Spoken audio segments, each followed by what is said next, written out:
많은 분들이 두려워도 하실 것 같아요. 반도체 시장이 이렇게 계속 커질 수 있을 것인가? 그리고 그것이 특정 반도체, 즉 HBM이라든지 이런 특정 반도체 시장이 계속 커질 수 있을 것인가에 대한 궁금증도 갖고 두려움도 갖고 또 어떤 분은 확신도 가질 거라고 저는 되는데요. 저는 거기에 예스라고 대답을 하고 싶습니다만 이 예스가 다양한 조건들이 붙는다고 저는 생각이 들어요. 우선 조금 AI의 기술이 어떻게 진화되는지, AI가 어떤 반도체를 필요로 하는지 볼 필요가 있다고 저는 생각이 드는데요. 우선 2025년과 2026년은 확연하게 시장이 다른 국면으로 좀 들어갔다고 저는 생각이 들어요. 2025년 같은 경우에는 계속해서 AI를 이용하는 사람들도 계속 늘어나고 있었지만 무엇보다 더 중요했던 것은 AI 모델을 발전시키는 것이 대단히 중요했죠. 특히 여러분 아시는 것처럼 2025년 2월 달에 딥시크가 모습을 드러내면서 세계에 충격을 주면서 효율적으로 AI를 학습시키는 방법에 대한 논의들, 물론 여기에는 증류기법이 모델을 훔쳐갔다 이런 논쟁도 있었지만, 이렇게 되면서 뭔가 AI가 벽에 부닥친 것 아닌가 이런 논쟁들도 있었는데요. 이렇게 되면서 AI를 학습시키는 것에 좀 더 집중이 됐었다면 2026년은 훌륭한 AI를 어떻게 하면은 기업들에게서 먼저 나타나는 현상인데요. 이거를 돈을 내고 쓸 것인가 쪽으로 무게중심이 저는 옮겨갔다라는 거죠. 여기에는 여러분도 잘 아시는 2025년 12월에 등장했던 엔트로피 클로드의 코드라는 서비스가 진화된 모습으로 등장하고, 그리고 코워크라는 것들이 등장하면서 우리가 일반적으로 잘 쓰지 않는 표현인데요. 여러분들이 이제 외워두셔야 되는 표현 중에 타임 허라이전이라는 개념이 있습니다. 하나의 태스크, 하나의 과제를 실행함에 있어서 과거에는 일관성 있는 품질 좋은 답변을 내놓는 것이 1시간을 넘지는 못했습니다. 이것이 2025년 11월까지 있었던 일인데요. 2025년 12월로 넘어오면서 엔트로피의 클로드가 진화된 모습을 보여주면서 무려 16시간 동안 안정적이고 일관되는 고품질의 결과물들을 내놓는다는 것들이 이제 나오게 된 거죠. 이제 이렇게 되면서 엄청난 변화가 일어나기 시작합니다. 2026년에. 여러분도 잘 아시는 것처럼 엔트로픽의 기업 가치도 지금 거의 3배 정도 올랐죠. 2월 달 말에 있었던 2026년 2월 달 말에 있었던 투자 라운딩에서 그들의 기업 가치는 약 3,500억 달러 정도의 평가를 받았습니다. 현재 5월 지금 셋째 주 이럴 때 벌써 1조 달러를 넘어서고 있죠. 엄청나게 빠른 속도고요. 비교를 해본다면 오픈 AI 같은 경우는 2월 달에 8,500억 달러 정도의 기업 가치를 인정받았고, 지금 이제서야 9천억 달러를 넘어서고 있는 거고, 물론 IPO를 준비하면서는 1조 달러를 목표로 하고 있습니다만 엔스로픽이 추월을 한 겁니다. 이런 일들이 왜 일어났냐? 아까 말씀드렸던 타임 허라이즌이 1시간에서 16시간으로 증가하면서 AI에 대한 수요가 폭발적으로 증가를 하게 됩니다. 근데 이 수요가 대부분 기업에서 발생하는 건데요. 이것이 왜 AI에 대한 수요를 폭발적으로 증가시키냐? 여러분들이 1시간에 만약에 이 타임 허라이즌이 있으면 여러분들이 AI에게 어떤 것을 부탁하거나 요청한 다음에 보통 그 자리에서 기다립니다. AI가 잘 코딩을 잘하고 있는지, 좋은 품질을 내뱉는지 계속 기다리는데요. 16시간이 된다는 건 뭐냐면 내가 저녁에 잠을 자면서 AI에게 무엇을 시켜놨더니 아침에 일어났더니 AI가 일을 끝내놨다. 또 아침에 출근하면서 부탁을 했더니 오후에 회의 미팅 갔다 왔더니 애가 일을 끝내놨다. 오후 시간에 점심시간에 점심 끝나고 나서 일을 시켜놨더니 퇴근할 때쯤에는 일을 끝내놨다. 이런 식으로 바로 즉각적인 답을 듣는 것이 아니라 AI에게 부탁을 해놓으면 10시간의 임무를 주던 안정적으로 그 안에는 끝내놓는다는 거죠. 이렇게 되면 어떻게 되냐면 AI에 대해서 맡기는 일의 양이 대단히 많다, 즉 AI가 이용하는 토큰 양이 많다라는 측면도 있지만, 제가 동시에 한 가지 일이 아니라 2가지, 3가지, 원한다면 여러분들이 10가지 일도 AI에게 동시에 시킬 수 있다는 거죠. 그러면 AI가 처리하는 것들이 대단히 폭발적으로 증폭될 수밖에 없는 거고, 특히 코딩 분야에서, 그리고 5월부터 오면서 미국 같은 경우에는 이 금융권에서도 이제 많이 쓰기 시작하는 거고, 이제 6월부터 예고되고 있는 것은 법률 서비스에서도 이런 부분들이 확대된다는 것. 이렇게 되면서 개발에서 금융과 법률 이런 부분에서 지금 AI에 대한 수요가 되게 급상승하기 시작하고 있다는 것. 이렇게 되면서 반도체의 수요, 특히 이것이 표현되는 것은 데이터 센터죠. 데이터에 대한 수요도 폭발적으로 증가할 수밖에 없게 되는 구조로 가고 있는 겁니다. 어느 정도 반도체에 대한 수요가 계속해서 증가하느냐? 그거는 이제 결국은 반도체라는 것, 렉으로 존재하든 어떤 개별로 존재하든 데이터 센터를 통해서만 소비될 수가 있는데요. 데이터 센터가 어느 정도 지어지고 있는가에 대한 판단이 필요합니다. 현재 한국의 데이터 센터는 물론 공식 집계는 아닙니다만 대략적인 집계에서 한 91개 정도의 데이터 센터가 존재하고 있어요. 근데 미국엔 여러분 약 4,000개가 존재하고 있습니다. 물론 이제 데이터 센터의 개수만으로 모든 걸 얘기할 수 없죠. 작은 데이터 센터도 있고, 최근에 엔스로픽에다가 이 데이터 센터를 임대한 스페이스 X죠. 여기 같은 경우에는 콜로서스 1 같은 경우에는 GPU가 22만 장, H100이 22만 장 꽂혀 있는 대형 데이터 센터입니다. 그러니까 데이터 센터마다 규모는 다르지만 그래도 우리가 대략적으로 볼 때 미국에 4천 개가 넘게 있고요. 그리고 현재 2026년과 2027년에 건설 중인 데이터와 건설 허가를 받은 센터가 미국에는 여러분 1,000개가 넘습니다. 한국에 100개 미만의 데이터 센터가 있으면서 여기에 두세 개를 더 지을까 말까 하고 있는데 미국은 이미 1,000개의 데이터 센터가 지금 건설 중이거나 건설 허가를 받은 상태라는 거죠. 여러분 미국 다음으로 많은 나라가 중국이죠. 그러니까 중국 같은 경우에도 대단히 많을 거라고 생각하시는데 600개가 넘지 않아요. 정말 우리가 경험했던 것 이상으로 큰 데이터 센터가 지금 미국에 건설되고 있다는 것, 그리고 중국 또한 대단히 지금 빠른 속도로 짓고 있지만 아직까지는 격차가 있다는 것, 이런 부분에서 여기에 꽂힐 반도체 수요는 정말 폭발적으로 증가하는 것이고 AI 수요가 없었다란 모르겠는데 이제 작년까지만 해도 여러분 AI 버블 논쟁이 있으면서 저렇게 많은 GPU를 투자하지만 정작 AI를 쓰는 것은 나도 일주일에 한 번 정도 물어보는 것 같고 뭐 많이 써봤자 하루에 두세 번 물어보는 것 같은데 과연 이렇게까지 돈을 쓸 일인가 이런 의심이 있었더라면 이제 본격적으로 AI 수요가 발생하고 있다. 거기에 뒷받침하는 반도체 수요는 오히려 지금 병목이 형성될 정도로 병목이 형성된다는 건 뭡니까? 수요가 많고 수요에 비해서 공급이 적다라는 거죠. 그래서 이 공급이 쫓아간다는 거, 즉 데이터 센터가 쫓아가야 될 상황이라는 거고요. 근데 수요가 늘어나는 속도가 가파르게 올라가고 있고 데이터 상태가 올라가는 쫓아는 아무래도 하드웨어이기 때문에 점점 격차가 벌어질 정도로 느리게 늘어난다는 거죠. 그래서 반도체에 대한 수요는 저는 걱정할 필요가 없다고 보고 있습니다. 또 하나 이제 반도체 수요도 대단히 다변화되기 시작합니다. 우리가 보통 AI를 수요한다는 것은 인퍼런스에 대한 수요가 증가하는 겁니다. AI는 제가 2025년까지는 주로 트레이닝, 학습을 해서 AI 모델을 발전시키는 거죠. 이 시장도 앞으로 계속 존재하는데요.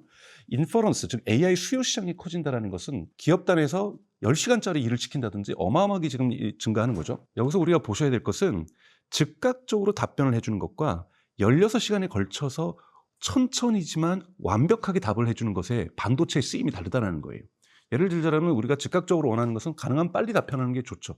근데 뭐 여러분들이 이제 보셔야 될 것은 이제 답변하는 과정에서 그러니까 두 가지 부분이 이제 흔히 말하는 고대역 표기의 메모리, 즉 HBM을 요구합니다. 하나는 뭐냐면 KV 캐시라는 거가 있어요. 그러니까 즉 제가 강정수는 오늘 머니인사이드에 출연해서 여러분들에게 반도체 시장에 대한 이야기를 하고 있습니다. 한 문장을 할 때도 그 마지막 토큰을 뽑아낼 때도 AI는 첫 문장부터 다 기억하면서 가요. 근데 이 정도는 되게 짧은 거잖아요. 여러분들이 AI에게 요청을 해보셨겠지만 보고서를 정리한다든지 책을 정리한다든지 정말 A4로 치면은 한 10페이지도 나온단 말이죠. 근데 이 10페이지를 완결할 때 9페이지를 쓸 때도 이 친구는 1페이지에 무엇을 자기가 적어놨는지를 기억하면서 계속해서 써내려 갑니다. 이걸 LV 캐시라고 얘기를 하고요. 또 하나 이제 모델에서 가장 중요한 가중치들을 계속 기억하면서 가져가거든요.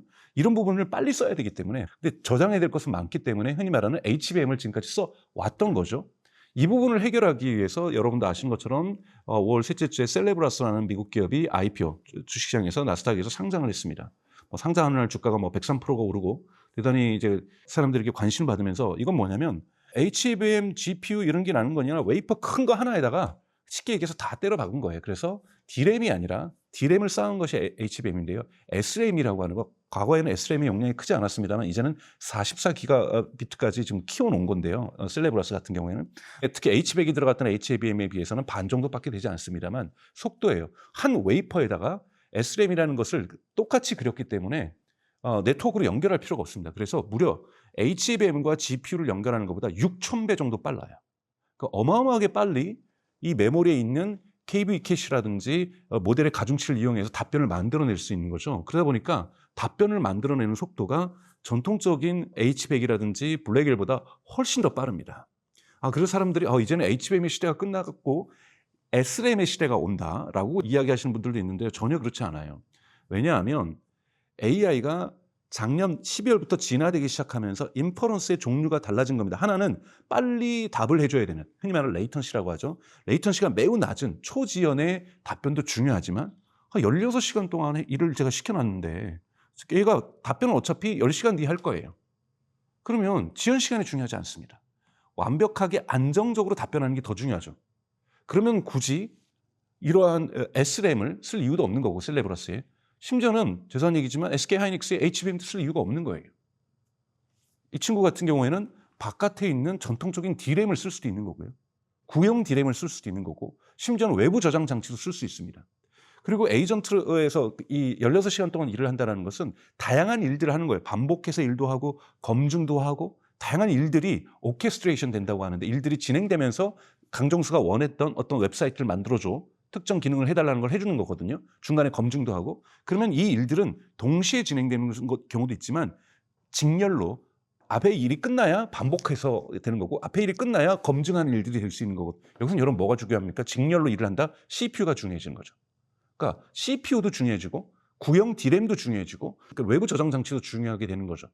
이렇게 되니까 전통적인 학습에서의 계속해서 GPU 사양이 좋아지는 것, 여기 HBM 사양이 좋아지는 것, 그러니까 다 쓰이는 거죠. 그리고 이제는 전통적인 D램도 쓰이고 외부 저장 장치 쓰이고 CPU도 중요해지는 AI의 기능이 다변화되면서 반도체의 쓰임새가 되게 폭넓어지고 있다는 거죠. 이런 부분에서 반도체 시장에 대한 수요가 계속해서 사이클을 그리지 않고 계속해서 지속적으로 우상향하는 건설의 속도가 받쳐만 준다라면 데이터 센터가 다른 병목에 의해서 에너지라든지 또는 심지어는 요즘 변압기 병목도 생기고 있죠. 또는 사회적 병목도 생기고 있죠. 여기에 대한 저항 운동들이 지금 미국에서는 거세게 이루어지고 있으니까 정치적으로. 자, 이런 병목들이 없다라면 반도체 수요는 끊임없이 증가할 수밖에 없다라는 거고 그리고 다변화된다는 겁니다. 병목은 매우 심각합니다, 여러분. 병목과 관련된 곳에 제품을 판매하는 곳에서는 그거보다 더 좋을 수는 없죠. 여러분, 왜 지금까지 엔비디아가 70%가 넘는 그로스 마진, 총 매출 이익률을 만들어냈습니까? 하드웨어를 여러분 70%를 넘는다? 어마어마한 일이에요. 현대자동차 여러분 총 매출 이익률이 어떻게 될 것 같으세요? 아마 10% 겨우 넘을 거예요. 똑같은 하드웨어를 만들어도 GPU는 엄청난 지금 총매출 이익률을 만들고 HBM도 여러분 SK하이닉스나 삼성전자도 총매출 이익률이 꽤나 좋은 겁니다. 왜 그렇습니까? 병목이 형성된다는 것은 수요가 공급보다 많다는 것은 가격을 상승시키죠. 그래서 제가 과거에 10만 원 주고 팔던 것을 20만 원 주고 팔아도 사람들이 사간다라는 거예요. 그렇기 때문에 병목에 있는 기업들은 엄청난 돈을 법니다. 지금 변압기에도 병목이 생기는 거고 에너지를 만드는 가스터빈에도 병목이 생기는 거고 네트워킹, 서버의 렉과 렉을 연결하는 이러한 부분에서 병목이 생기니까 구리도 막 병목이 생기고 구리로도 안 되겠으니까 광섬유 쪽으로 좀 연결하려니까 광섬유에도 병목이 생기고 병목이 계속해서 냉각장치에도 병목이 생기는 거고요. 병목이 늘어납니다. 자, 병목이 늘어나면 제가 말씀드렸던 것처럼 가격이 상승합니다. 이 부분이 미국에 어떤 영향을 주냐면 제가 말씀드렸던 것처럼 미국이 1000여 개의 지금 데이터 센터를 짓거나 허가받은 상태이기 때문에 여기에 필요한 에너지가 어마어마하게 필요하죠. 중국 같은 경우에는 2012년에 중국이 생산하는 총 에너지 생산량, 전기 생산량이 미국을 크로스해서 초과하기 시작해요. 보통 이제 그런 말을 쓰죠. 동수서산. 동수서산이라는 표현이 중국에 쓰는데요. 동쪽에서 우리가 수학할 때 그 숫자예요.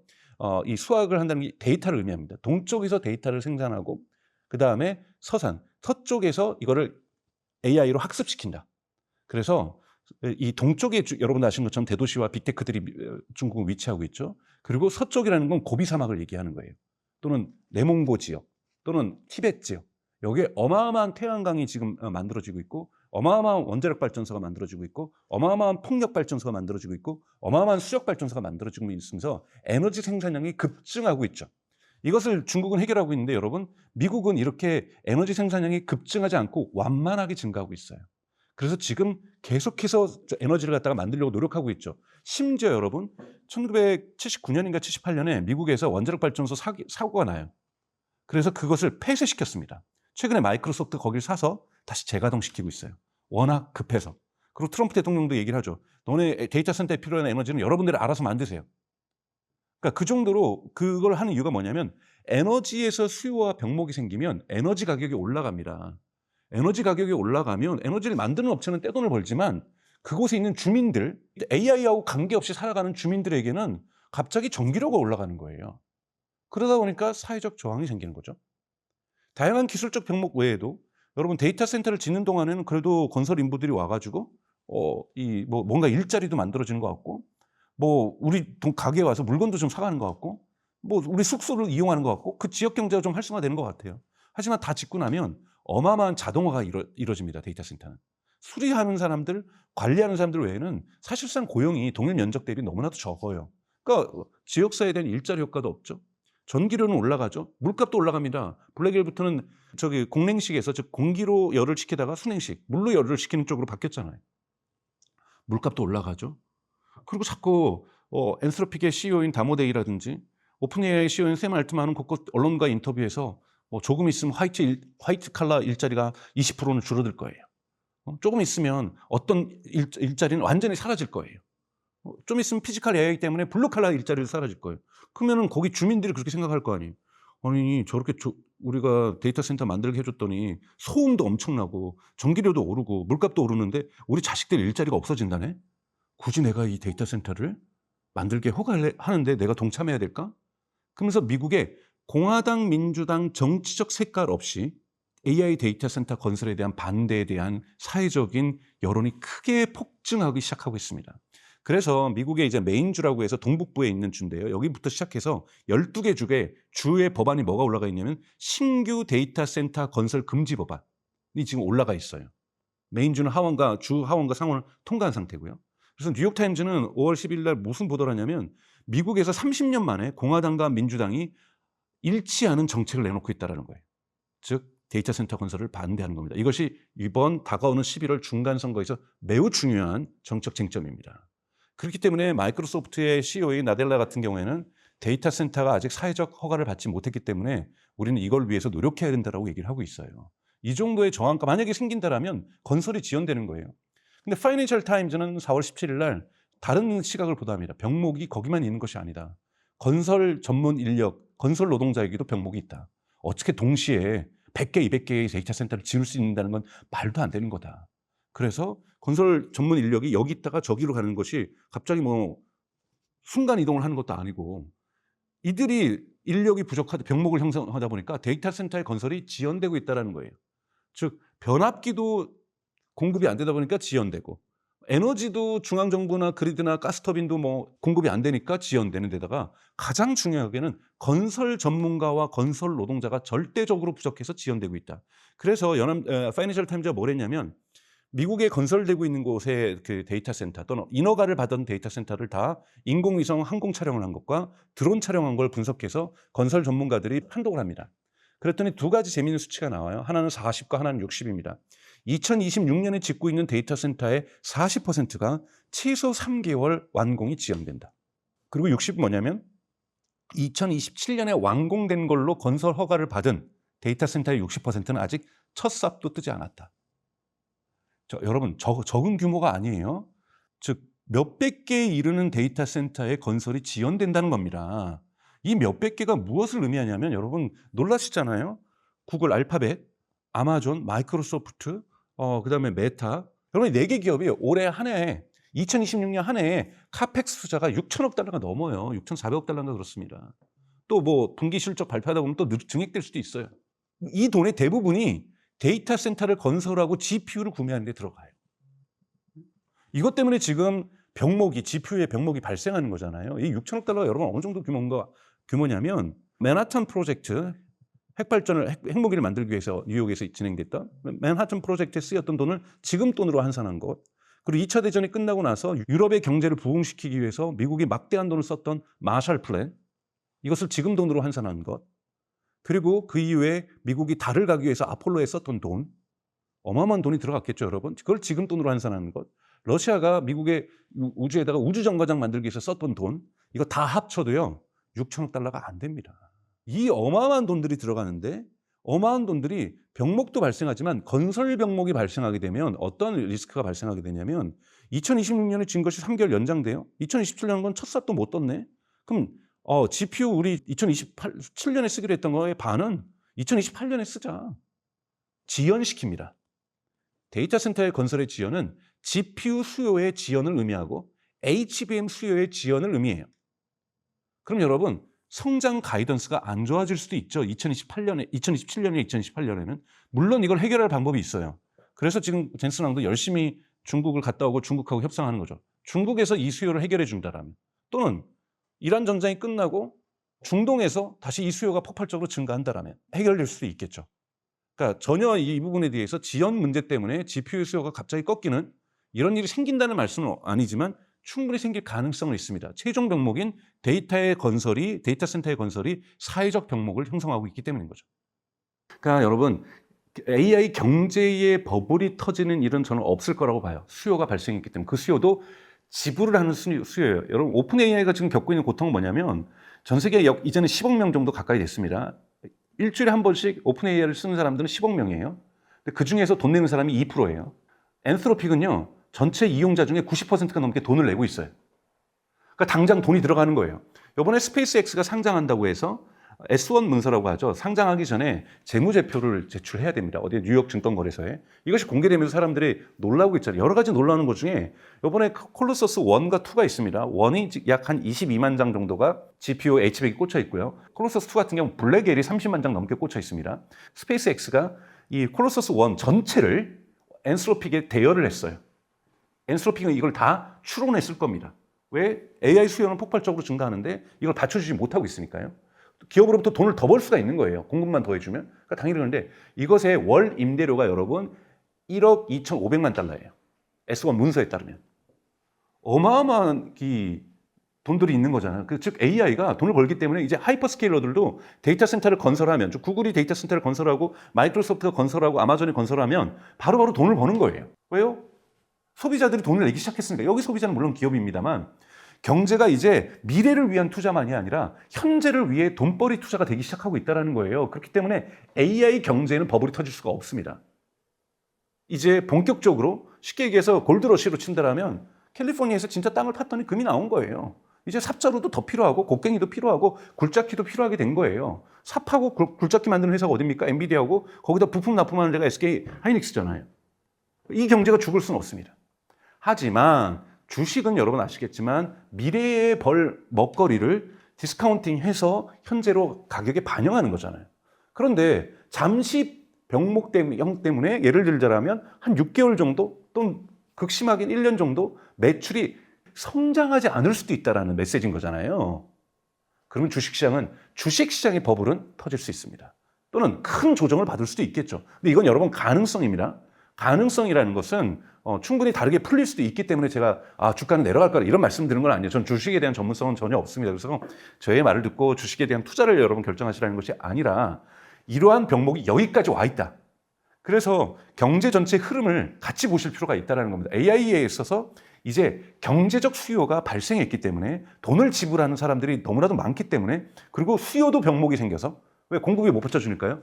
이 가격도 올라가서 엔스로픽 쓰는 비용이 올라가요, 여러분. 기업이 웃돈 내고 요즘 쓰고 있습니다. 웃돈을 낸다는 게 뭐예요? 마진율이 좋아진다는 거예요.